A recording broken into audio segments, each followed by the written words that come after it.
Hello everyone, welcome back to my channel. Today, I'm bringing you the next part of the story of Hoài Ca and Hùng, a journey that is deeply ordinary, yet profoundly emotional. Hoài Ca went through months of pregnancy filled with changes, worries, and hope, before finally giving birth to baby Anna. From the very first moment the baby cried, Hùng was by Hoài Ca's side, never loud, never showy, simply caring for her and quietly walking with her through every moment. Today's video will continue to follow the events of the first week after the baby's birth, a short period of time, yet one filled with many layers of emotion, marking a major turning point in both of their lives. The first week after childbirth was truly a special time for Hùng and Hoài Ca. These were days when joy and exhaustion intertwined, when happiness came hand in hand with very real worries. In the quiet postpartum room of the hospital, everything seemed to slow down. There was no longer the hurried rhythm of life outside, no familiar daily busyness, only two people learning how to become parents, awkward yet deeply committed. Each morning, as soft sunlight filtered through the window, Hùng and Hoài Ca would look toward the small crib beside the bed, where baby Anna lay peacefully. In that moment, they felt both a gentle warmth in their hearts and the clear weight of a great responsibility settling on their shoulders. Hoài Ca had not yet regained her strength after giving birth. Her body was still weak, and every movement required effort. In particular, the pain from blocked milk ducts left her frequently exhausted. Sometimes the pain lingered dully, other times it struck sharply without warning, forcing her to bite her lip and endure it.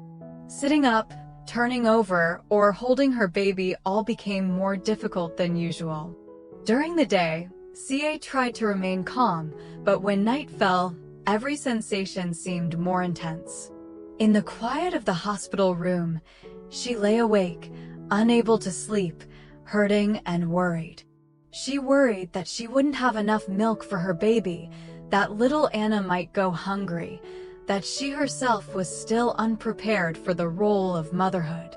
These thoughts followed one another relentlessly, keeping her mind in constant tension. Even though she never voiced them, she simply endured in silence. Hùng noticed Hoài Ca's exhaustion through the smallest details. He saw her wince whenever the pain returned, saw the shadows under her eyes from lack of sleep. He barely left the hospital room, stepping out only when absolutely necessary, then returning quickly, as if even a brief absence might make things harder for her.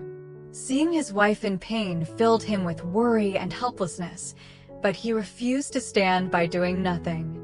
Hùng took the initiative to ask the doctor about Ca's condition, carefully consulted the nurses about postpartum care, especially how to handle blocked milk ducts.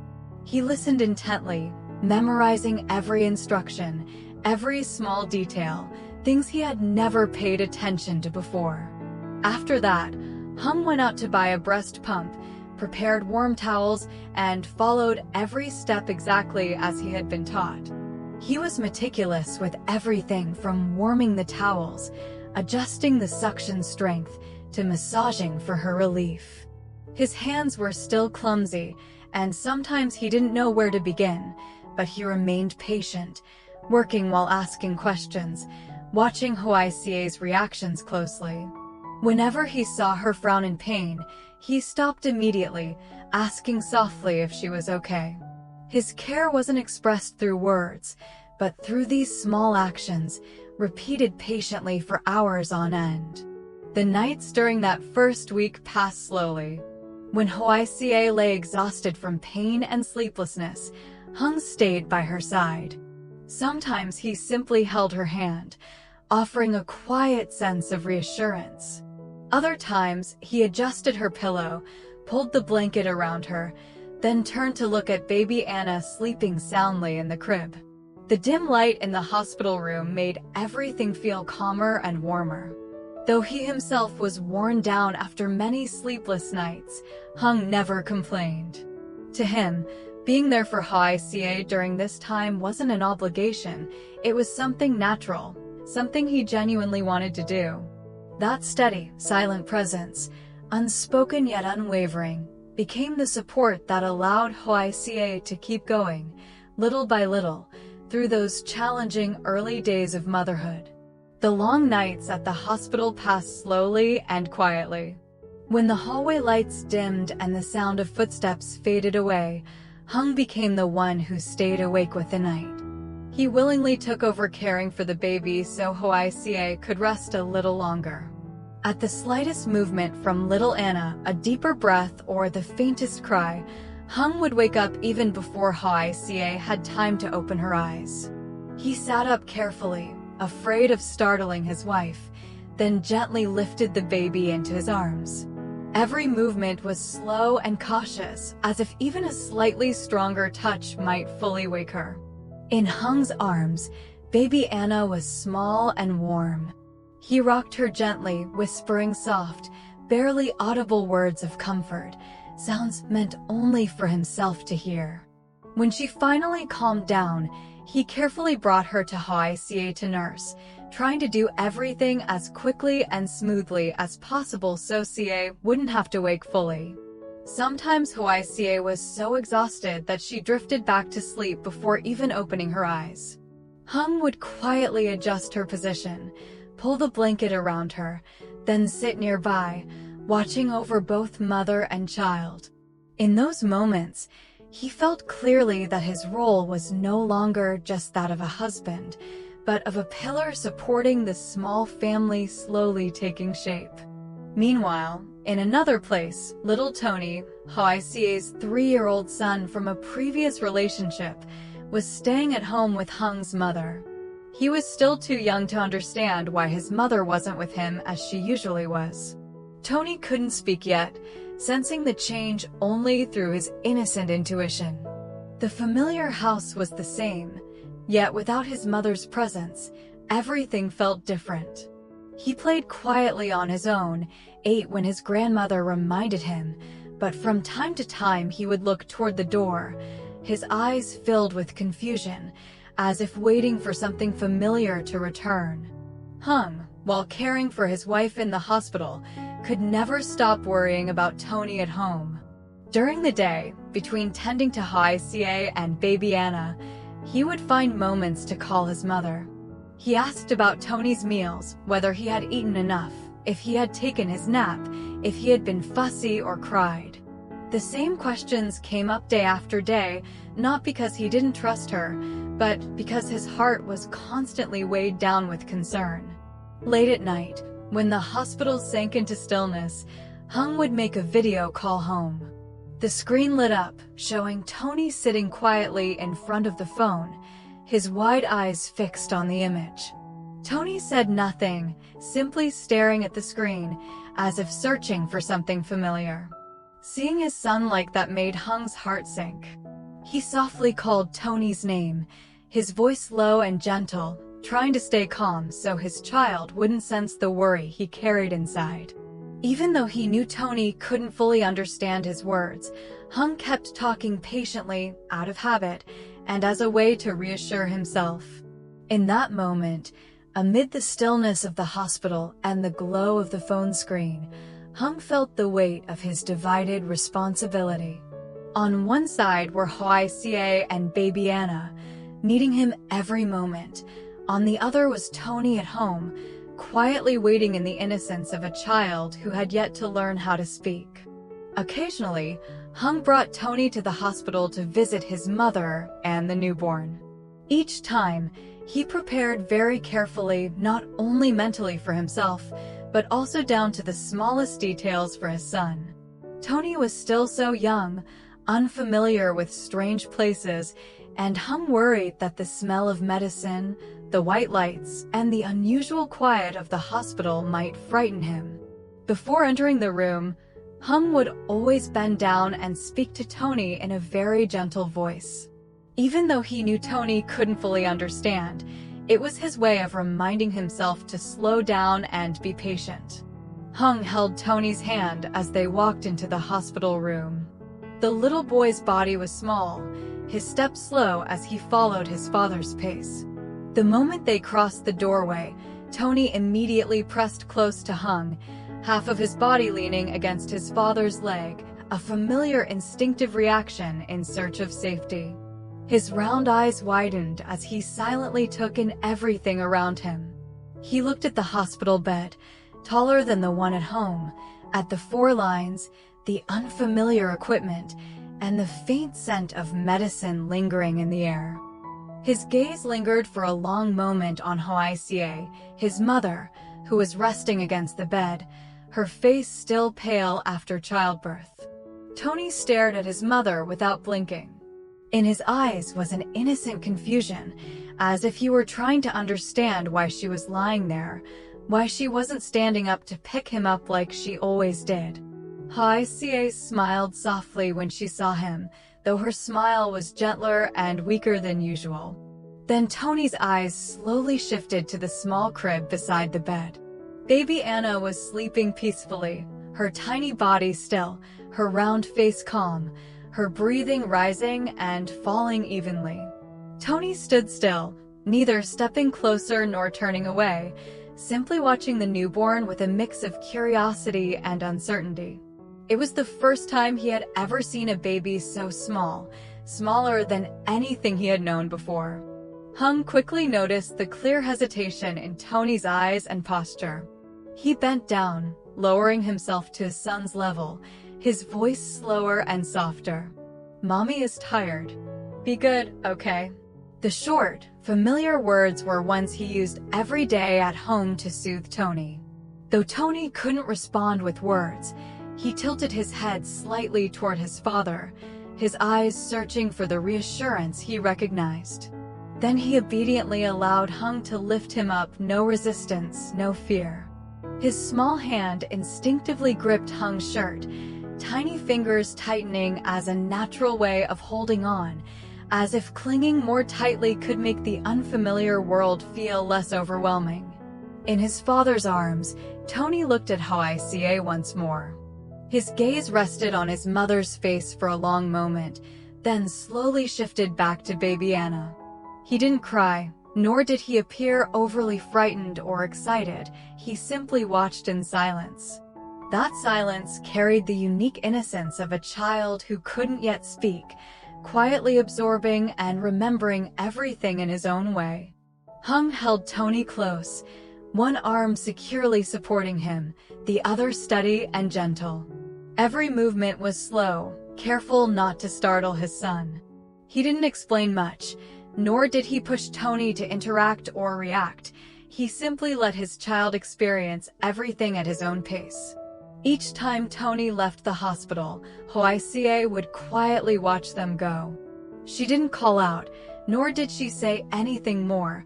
She simply followed the side of father and son as they gradually disappeared beyond the hospital room door.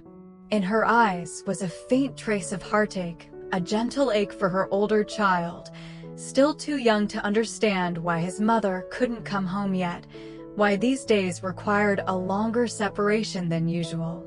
Yet mixed with that tenderness was a quiet sense of reassurance. Hoài Ca knew that at home, Tony was being lovingly cared for by Hung and his grandmother, every meal, every nap attended to with care. That reassurance gave her the strength to remain in the hospital and continue her recovery, while still holding a soft, private space in her heart for her little boy who could not yet speak, patiently waiting each day for his mother to return. Between the hospital and the familiar little home, Hung gradually became a quiet yet steadfast bridge. Each day, he moved silently back and forth between two seemingly separate spaces, carrying worries that never truly faded. The distance he traveled was not only physical, but also an ongoing transition of emotions, responsibilities, and love. In both places, he tried his best to ensure that no one felt left behind, even if only in his thoughts. At the hospital, Hung often sat beside Hoài Ca, caring for her while telling her about Tony at home. The stories were small and ordinary, whether Tony ate well that day, whether he finished his bowl, if he napped properly in the afternoon, whether he sat calmly with his grandmother while playing or wandered around looking for his father. He spoke slowly, his voice steady, as if carefully painting a picture of Tony with words so Hoài Ca could imagine him clearly. To her, these details were never trivial.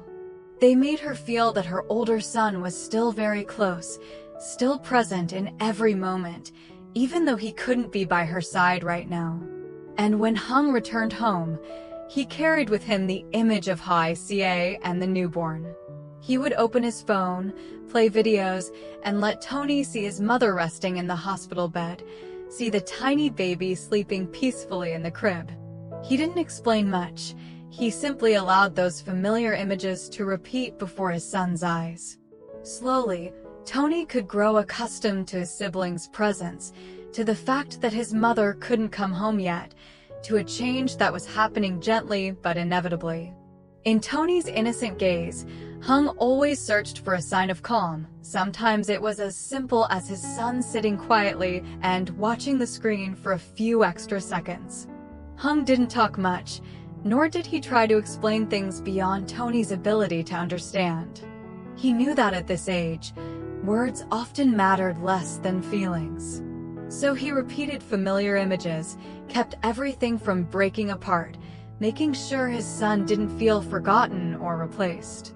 In Tony's wordless silence, Hùng understood that what his child needed most wasn't answers, but a sense of safety, his father's steady presence, being there each night, being held, sitting close, seeing the same familiar things as before.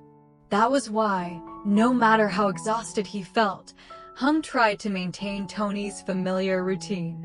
He still made time to sit beside his son, still made sure Tony saw him every evening, still stayed patiently through the smallest moments. It was Hung's quiet way of assuring his child that even with a new baby, even while their mother was in the hospital, everything important in Tony's life remained intact. The first week after childbirth passed slowly. Each day followed the next in familiar, steady cycles, predictable, yet far from easy. Within that rhythm, Hùng gradually came to understand that being a father didn't mean being present in just one place, but learning how to divide his presence. One half belonged to Hoài Ca and the newborn in the quiet postpartum room, where every small movement required care. The other half belonged to Tony in the familiar little home, where stability and reassurance mattered more than any explanation. That division was never truly equal in time, but it demanded constant awareness, patience, and understanding. There were moments when Hùng felt as though he was always missing from somewhere. When he was at the hospital, he worried about Tony. When he was at home, his thoughts returned to Hoài Ca and the baby. Gradually, he learned to accept that feeling, to make up for it with quiet, consistent care through small actions that never stopped. He understood that during this stage, there was no such thing as perfection, only daily effort. And Hoài Ca, during her days in the hospital, also came to realize something very clearly. Whether she was in the hospital or thinking about their little home, whether her children were near or far in each moment, love was still surrounding them in the fullest way possible. She felt it in the way Hùng cared for her so attentively, in the responsibility reflected in his eyes whenever he spoke about Tony, and in the quiet reassurance of knowing that at home, her older son was still being loved and protected. The first week after childbirth passed not through major events, but through slow-growing understanding, where each person was learning a new way to love within a family that was becoming fuller with each passing day. Stay tuned for the next episode to follow the next developments in this story. Xin chào tất cả mọi người đã quay trở lại với kênh của mình. Hôm nay thì mình tiếp tục đưa đến video của Hoài Ca và Hùng nha mọi người.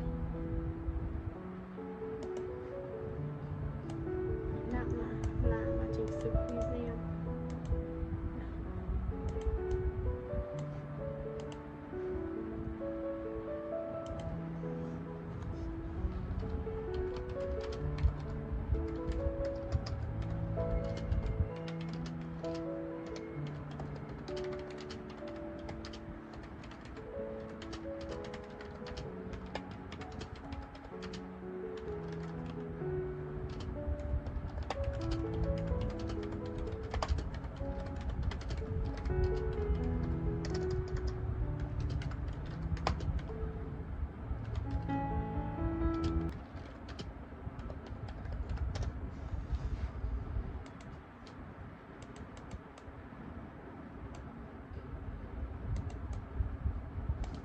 Cảm ơn mọi người, hẹn gặp lại mọi người ở video sau.